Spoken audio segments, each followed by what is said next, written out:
You have to eat your vegetables. They're good for you. You must study hard. Then you can have a good job. With a good job, you can earn more money and have a good life. Everything is done for a reason.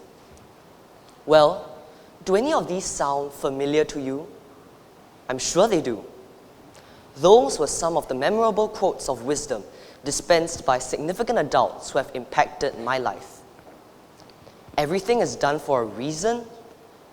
That is indeed the secret weapon of every adult to get us children to follow their instructions.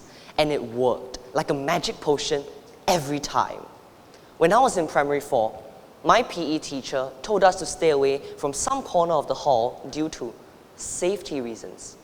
So I decided to be the curious little boy that I was and asked the most intelligent question in my life. Sir, may I know why it is unsafe? I was hoping to elicit a response that would help me decide my course of action should the roof collapse or if the floor gives way or something along that line. You never know.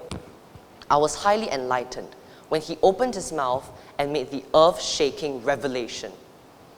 Because that place is unsafe. Wow. From that day onward, I wised up.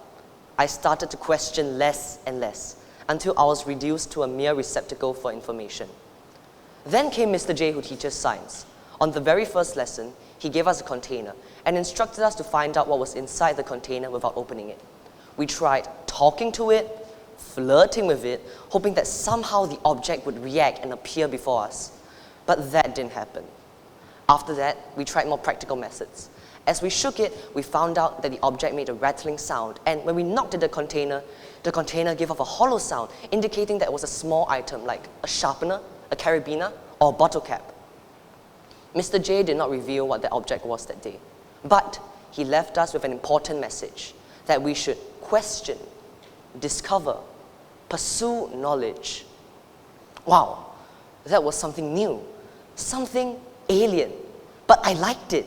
Albert Einstein once said, "Any man who reads too much and uses his own brain too little falls into the lazy habits of thinking."